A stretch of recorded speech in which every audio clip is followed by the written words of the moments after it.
Sérgio na escuta, ligado no povo, firme na rota. Hoje com o tema de vulnerabilidade. Crianças, adolescentes, jovens e mulheres que precisam da proteção do Estado.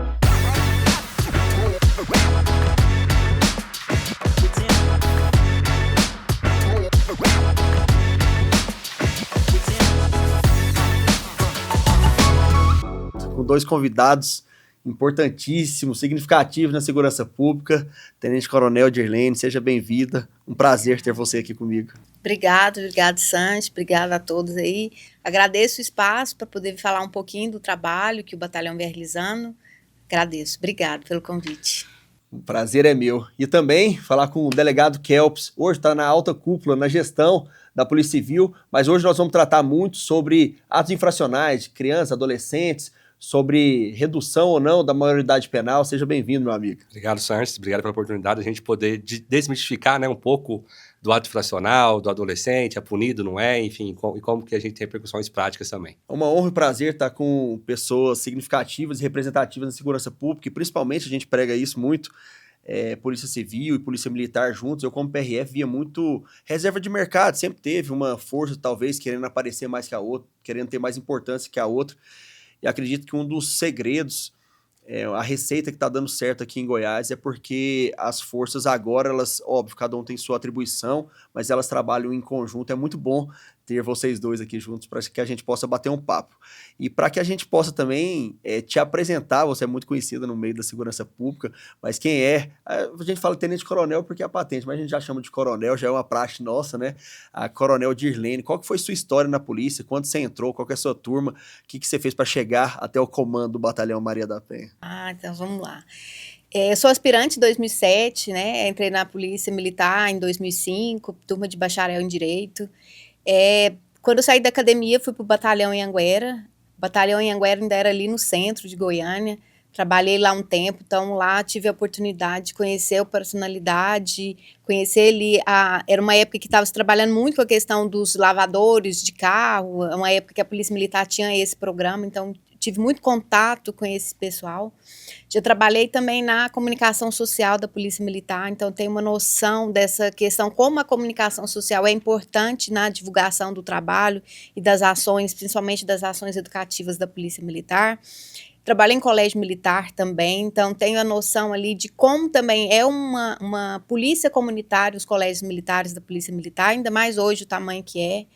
Voltei para o batalhão em Anguera como subcomandante, hoje já ali aqui no Areião, né, no centro, já com divisão territorial diferente da época que eu trabalhei como aspirante. Fiquei 1 ano lá no subcomando do batalhão em Anguera. Antes, na época da pandemia, trabalhei no Centro de Assistência Social da Polícia Militar, então naquele momento da pandemia, eu trabalhava na assistência social, onde a gente conseguiu ajudar muitos policiais militares naquele momento de dificuldade, os familiares dos policiais militares, perdemos muitos policiais naquela, né, na pandemia do Covid, então assim, eu tive essa oportunidade de poder ajudar esses irmãos de farda nesse momento tão difícil que foi para a corporação. E já estou há 2 anos e meio à frente do Batalhão Maria da Penha, um batalhão que eu tenho muito orgulho de estar no comando, de ver a expansão que o batalhão vem galgando dentro da Polícia Militar, dentro do Estado. Quando eu assumi, a gente ainda era uma unidade ali no setor Coimbra, hoje a gente tem uma unidade própria, uma sede própria do Batalhão Maria da Penha. Hoje já somos 4 unidades do Batalhão Maria da Penha aqui no estado de Goiás. E nesse período o batalhão, né, a Polícia Militar protagonizou várias frentes nesse combate à violência doméstica. Somos a primeira polícia a ter um batalhão de polícia militar voltado para o atendimento das mulheres, então foi o primeiro, né, o nosso batalhão aqui em Maria da Penha em 2020. Hoje a gente tem um sistema próprio de gestão dessas medidas protetivas, a única polícia a ter esse controle total de todas essas medidas protetivas, a única polícia a ter mais de uma unidade de um batalhão Maria da Penha. Então, estou lá no batalhão já há 2 anos e meio, fazendo um trabalho junto com essas mulheres, junto com a rede, né? Porque a gente não, como se falou aí na abertura, a gente não trabalha sozinho dentro da segurança pública. Então, completei esse ano já 21 anos de polícia. Sou casada, tenho 2 filhas, então, assim, além de tenente-coronel da Polícia Militar, tenho ali 2 crianças que também tenho que fazer a gestão lá em casa, de escola, tarefa, casa, organizar minha casa, o dia a dia ali, a gestão disso tudo. Então, também tenho minhas atividades físicas, enfim. Então, sou uma pessoa muito tranquila. Quem trabalhou comigo me conhece, sou bem tranquila. O pessoal fala que passa até uma paz ali para quem está perto, mas com muita vontade de ajudar. A gente vê muito, principalmente nessa pauta que eu estou hoje, as mulheres, e aí a gente, né, vê a necessidade e como esse trabalho faz a diferença quando a gente escuta das mulheres. Nossa, vocês salvaram minha vida, vocês fazem diferença, esse acompanhamento que vocês fazem faz a diferença. Então, eu sou uma pessoa muito grata a Deus por tudo que eu tenho e por todo o trabalho que eu realizo. Que bom. Todo mundo fala que a senhora é muito acolhedora mesmo, muito do bem, mas tem a fama também que para os agressores a senhora não é muito boa, não. Não, e aí com ele já é outra história, né? Já aí a gente já mostra um outro lado quando Certo. necessário, né? E a gente já muda e já faz o que tem Boa que fazer. demais. Eu achei muito interessante, porque eu participei de um curso que era interno da PRF, e aí tinha as lideranças que a gente tinha que se apresentar. E aí todo mundo falava, eu sou formado disso, já fui da parte operacional, e falando da vida como um todo, e 100%, 99% sobre o currículo dela.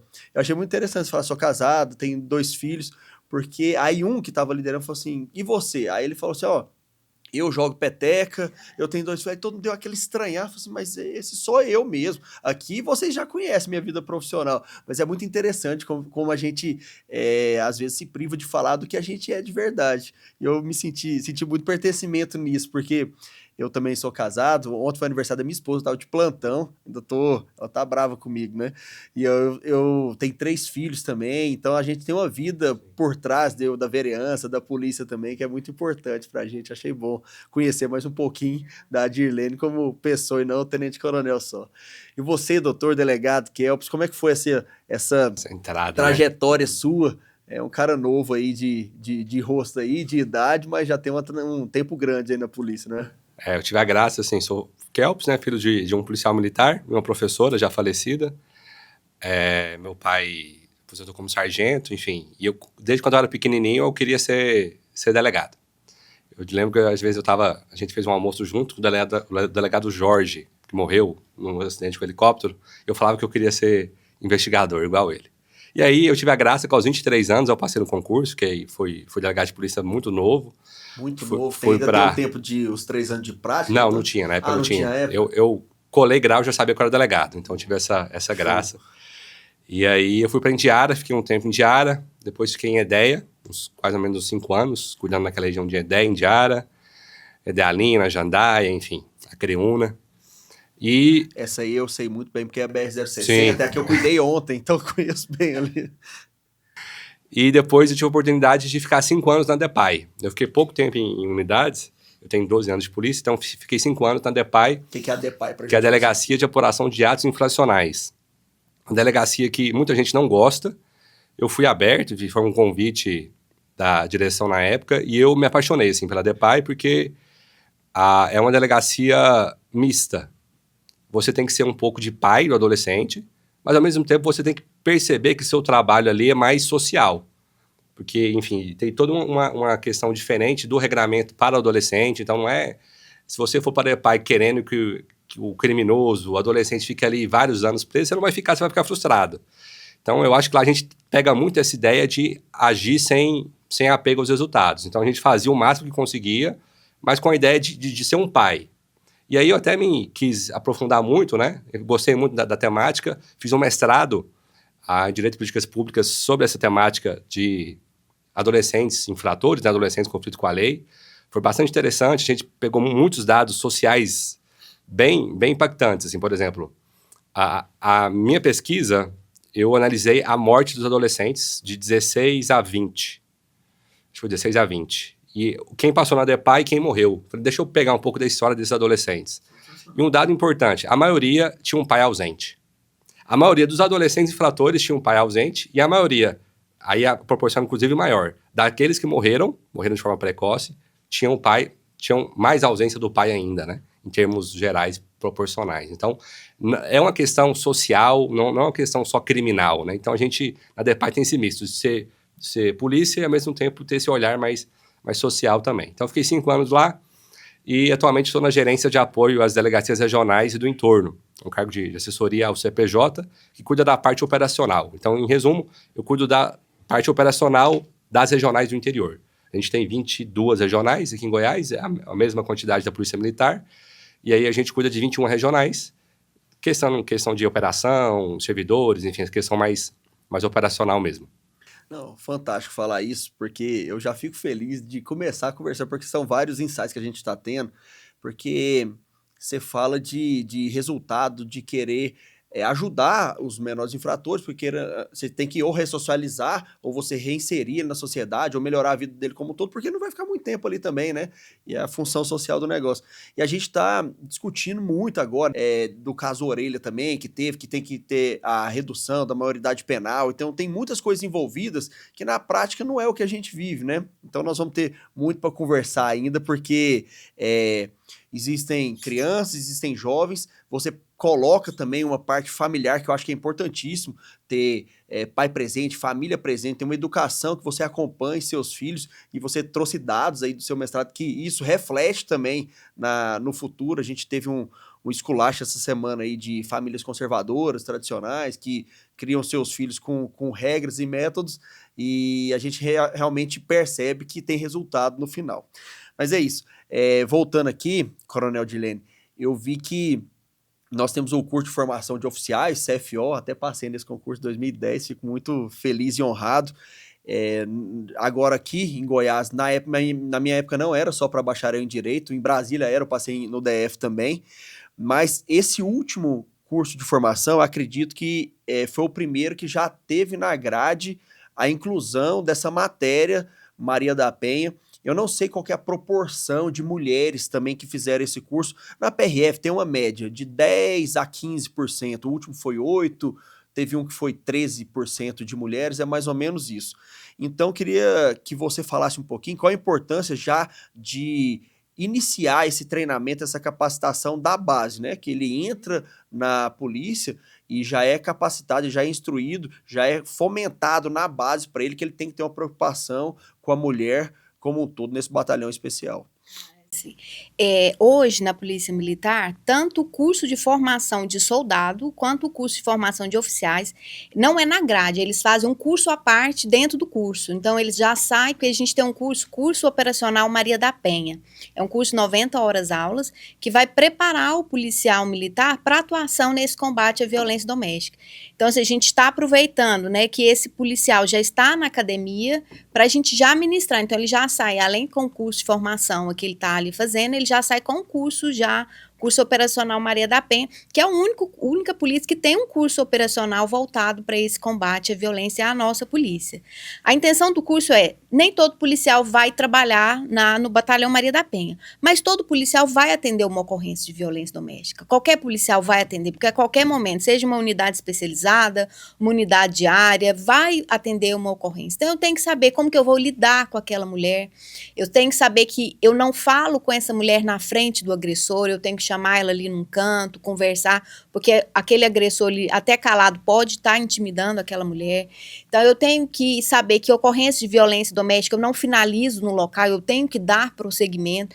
Então, assim, a gente pega esse policial militar e faz já, prepara ele para que ele tenha todas essas noções, que ele saiba também que são as violências, porque a gente ainda se depara muito, não, violência contra a mulher é só violência física. Então, a gente tem que mostrar que não, que existem os outros tipos de violência. Então, hoje, 100% do nosso efetivo de formação, ele já sai com o curso operacional Maria da Penha.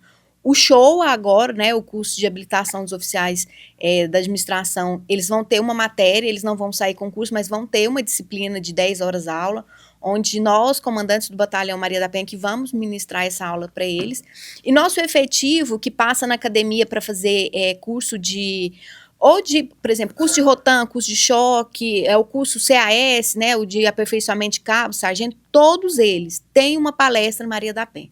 Então, lá no curso da Rotan, eles tiveram uma instrução Maria da Penha, para saber lidar com essa ocorrência, saber lidar com a mulher, saber a forma de acolher essa mulher, saber do trabalho do Batalhão Maria da Penha também, porque muitas vezes estão muito focados ali na unidade dele, não sabem ali do trabalho que o batalhão faz. Então, hoje, né, graças ao comando da instituição, graças ao Coronel Câmara, o Coronel Grande, o Coronel Hans, que entenderam, né, tiveram essa sensibilidade, todos os nossos cursos hoje dentro da Polícia Militar tem alguma coisa Maria da Penha, ou é o curso operacional ou é essa palestra para a gente falar um pouco do trabalho e para esses policiais saírem ali. E principalmente, eu falo muito para eles, Sanches, na hora que eu vou conversar com esses policiais, que eu estou ali para falar com eles sobre violência doméstica, eles como policiais e eles também como pessoa, porque eles podem estar sofrendo também dentro ali da casa deles, é uma filha que está num relacionamento, é uma prima, é uma tia. A gente tem casos de policiais militares nossos que são agressores também, então preciso falar com os meus policiais sobre esse tema, sobre vários aspectos. Então isso contribui também, né, eu falar sobre, a gente debater um pouco sobre isso, e principalmente, né, na área de atuação, mas também nossos policiais como pessoa também, porque eles precisam saber identificar. Que fantástico, você falou de várias coisas, né? Você falou que além de você capacitar a pessoa para ela poder ter empatia e saber acolher aquela mulher em vulnerabilidade, você também pode dar capacitação e um conhecimento para que ele tenha sensibilidade e saber que uma pessoa próxima dele também pode estar sofrendo, e além disso, talvez ele mesmo seja um agressor e ele não percebe o quão ele está sendo invasivo, ou com palavras, ou até com fisicamente, para que ele entenda que se ele acha que aquilo que ele está fazendo é mínimo, aquilo está atingindo a pessoa de uma forma... O que aquilo ali pode gerar de consequência para ele, uma suspensão de porte de arma, enfim, várias coisas. Então, assim, a gente tem também que alertar a nossa tropa. E como a gente fala, né, a cada 10 mulheres, 3, 4 mulheres estão sofrendo violência. Então, a gente sempre começa falando assim, ó, pensa aí na sua cabeça, as mulheres da sua família. Agora separa tantas, dessas que você pensou aí, uma dessas 10, separa 4 delas para você me falar quais você deixaria sofrer violência doméstica. Porque isso pode estar acontecendo, né? Isso pode acontecer comigo como mulher, pode acontecer com minhas filhas, minhas irmãs. Então, a gente tem que ter essa consciência também, nesse aspecto também. Perfeito. E a mulher é a base de tudo, tem que protegê-las mesmo. Kelps, vamos lá, esse tema muito sensível de criança e adolescente. A gente, assim, policial, todo mundo quer que a gente fale, pô, bandido bom é bandido morto, a gente lida com traficante, cara de facção criminosa, e é isso mesmo, Goiás está seguro porque bandido aqui realmente não se cria, não tem grandes lideranças aqui, que a polícia tem medo, que a sociedade tem medo, não tem domínio de território, não tem nada. Mas vamos falar também para um tema sensível, porque a gente não pode tratar também um adolescente ali, principalmente infrator e que cometeu crimes, né, bárbaros, como sendo crianças. Mas a gente também tem que ter acessibilidade, que são jovens. Então, como que a gente vai abordar isso? Porque, para esclarecer para todo mundo, até 12 anos é criança, não vai para cadeia, não vai para nenhum lugar que ele possa ficar privado da privacidade dele. Então, a gente está tratando aqui de 12 a 18, adolescente, comete ato infracional, e esse aí sim pode ser punido. Como que você visualiza o tratamento que tem que dar para um adolescente de 12 a 18 anos? Porque você tem que ser firme, você tem que dar uma pena justa, só que ali tem casos mais brandos, mais impactantes, bárbaros. Como que é para você olhar para um adolescente e lidar também com uma pessoa em formação, mas que tem que ser repreendida? A lei também não ajuda muito. Como que é essa experiência ali de lidar com essa pessoa nessa faixa etária? É uma experiência peculiar e mista, né? Eu esqueci de me falar também, a doutora falou da vida pessoal, também sou casado, tenho 2 filhos, são pequenininhos ainda, 3, 5 anos. Então, só para esclarecer, então, até 12 anos, a pessoa é criança, considerada criança, mas ela comete ato infracional. Ela não tem uma medida socioeducativa, ela vai ter uma medida de proteção como resultado desse ilícito praticado. Dos 12 ao 18, ela pratica ato infracional também, mas tem as medidas socioeducativas, né? Eu, particularmente, sou contra, assim, qualquer alargamento ou redução da maioridade penal. Por quê? Porque a gente ainda não consegue aplicar direito o ECA. E eu pego um exemplo simples, por exemplo. Você pegar um adulto e um adolescente. E se eles forem apreendidos, enfim, investigados por questão de tráfico de drogas. Um adulto com tráfico de drogas, sendo a primeira passagem, não fica preso. E aí todo mundo sabe disso. A primeira passagem, ele pode pegar um tráfico privilegiado, enfim, ele vai ficar no máximo de tornozeleira e não vai cumprir a medida na prisão. Já um adolescente, se tiver as condições ali bem definidas, ele pode ficar até 3 anos internados. Se demonstrar que ele tinha relação com organização, que tá realmente, que aquela situação de tráfico está atrapalhando a vida dele. Ele pode ficar 3 anos apreendidos, diferente de um adulto. Então, eu entendo que deveria se aplicar melhor o ECA do que a gente tentar, talvez, jogar tudo numa vala só. Porque é diferente também o crescimento de um adolescente, né? Todos nós passamos por essa idade da adolescência, então é uma idade de descoberta da identidade, uma idade de rebeldia, né? E como eu disse, até o resultado da pesquisa, a maioria dos adolescentes que tiveram mais problemas ali, sociais, não tinham a presença de um pai. É um problema, assim, gritante da família, né? Enfim, dessa falta do pai, dessa falta de apoio, dessa falta da postura de liderança, de limites, né? Que às vezes a mãe sozinha não consegue fazer, tem 1, 2, 3, 4 filhos, tem que trabalhar, não consegue, enfim. Às vezes não é nem pela falta de vontade, é pela falta de força, de potencialidade mesmo de fazer isso, que é o papel do pai, né, realmente. Então, é esse híbrido. A gente tem que ser firme, tem que motivar os policiais para praticarem, doutor, mas não vai dar nada, esse a gente está investigando um ato infracional, mas ele não vai ficar apreendido, mas é a chance que você tem de mostrar para ele que o que ele está fazendo é errado. Talvez uma conversada que ele tenha comigo na minha sala, ou com você, numa intimação, ou uma apreensão, às vezes, com o juiz, isso já muda a vida dele, já direciona o caminho dele. Então, eu acho que o nosso papel é um papel de polícia, de investigação, de procura, mas tem que ter esse cunho social, sabe? Lógico que vai ter situações extremas, por exemplo, questões de adolescentes se envolvendo com latrocínio, com homicídio. É uma situação que é intuitiva. A gente fica com esse senso de injustiça, né? Um adolescente de 17 anos, 16 anos, prática de homicídio, não vai ficar apreendido, né? Enfim, ou vai ficar pouco tempo, né? É uma situação complicada, que a gente poderia discutir, talvez, né?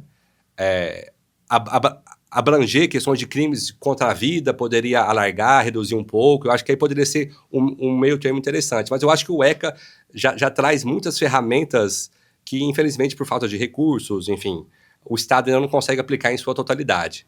Mas é um misto interessante, assim. Você é um pouco polícia, um pouco pai ali, um pouco... Achei interessante essa comparação. Então, você acha que o ECA ele tem menos oportunidades e fragilidades, talvez, da lei para beneficiar o infrator do que o próprio Código Penal? Porque, assim, outra coisa que a gente pode discutir é a tal da reincidência, da impunidade, porque é isso mesmo. Você prende o cara, hoje prende traficante de droga, 1, 2, 10 vezes o cara não fica preso. Aí a gente quer colocar o menor para essa lei aqui, com o objetivo, óbvio, dele ficar mais tempo preso. Mas a gente já reclama que esse maior não fica preso. Então você me trouxe um fato novo, confesso, que talvez lá não tenha audiência de custódia, talvez lá não tenha alguns benefícios que o Código Penal trouxe aqui, essa política garantista que a gente tem, mas então, realmente, o ECA, ele tem aquele limite, né, de ficar internado 3 anos, que é o máximo, mas se for, talvez uma coisa, um tráfico de drogas, que é horroroso, mas não é um crime contra a vida, não é um homicídio, se o cara ficar 3 anos preso, pra mim tá excelente, né? É uma pena muito boa, que a gente às vezes não vê com o maior. Então você me trouxe um dado excelente, é isso mesmo? É possível, porque é diferente a aplicação da medida socioeducativa não leva em consideração a pena abstrata, leva em consideração a necessidade do adolescente. Por isso que eu falo que a gente não consegue aplicar ainda o ECA na sua totalidade, porque se a gente perceber durante a instrução que aquele adolescente precisa realmente de uma internação, é uma situação que ele vai poder ficar internado, mas a prática não se coaduna com o que o ECA propicia. Porque, por exemplo, no ECA, e isso para o adolescente, existe um princípio que é o princípio do imediatismo. Se ele cometer um ato infracional, eu preciso aplicar uma sanção tão logo possível, porque senão ele vai perder o tempo. Então, por exemplo, tem muitos casos de adolescentes que cometeram atos infracionais com 14 anos.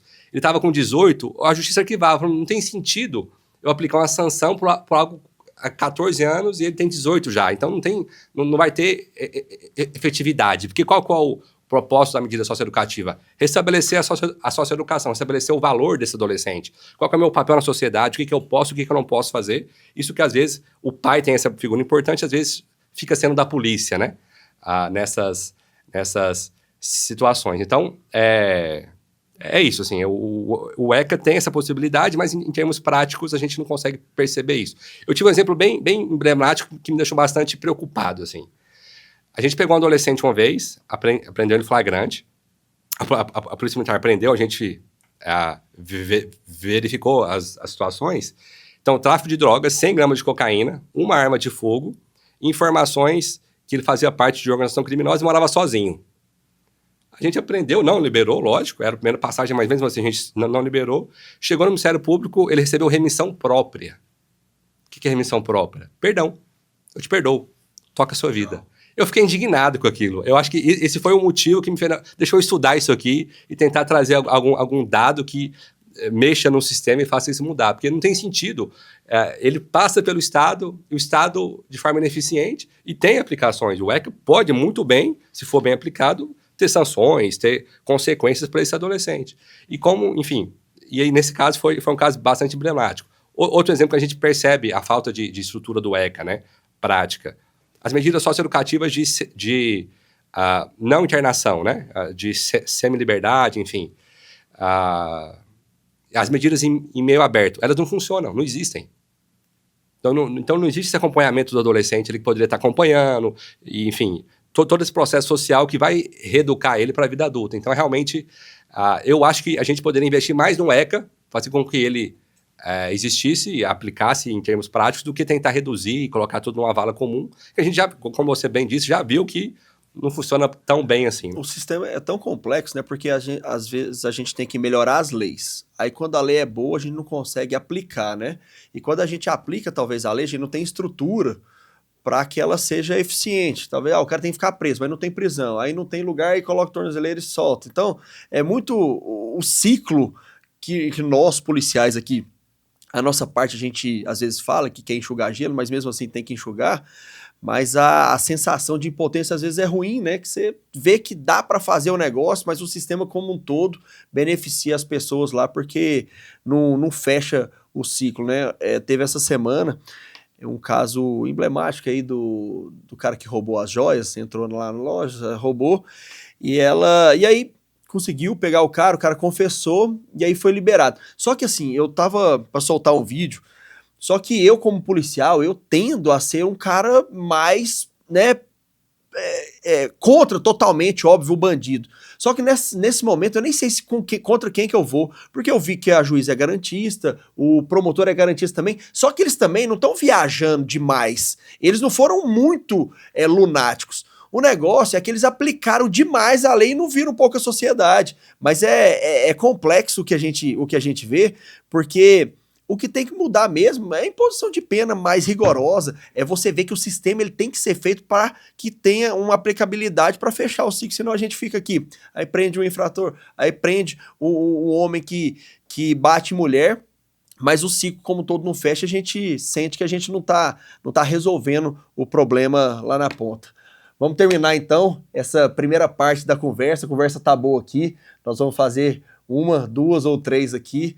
Santos na escuta, ligado no povo, firme na rota, com 2 referências da segurança pública do estado de Goiás, Tenente Coronel Dirlene e Delegado Kelps. Sábado, domingo, 17h30 na TV Capital, no YouTube e principalmente os cortes no Instagram. Bora pra cima.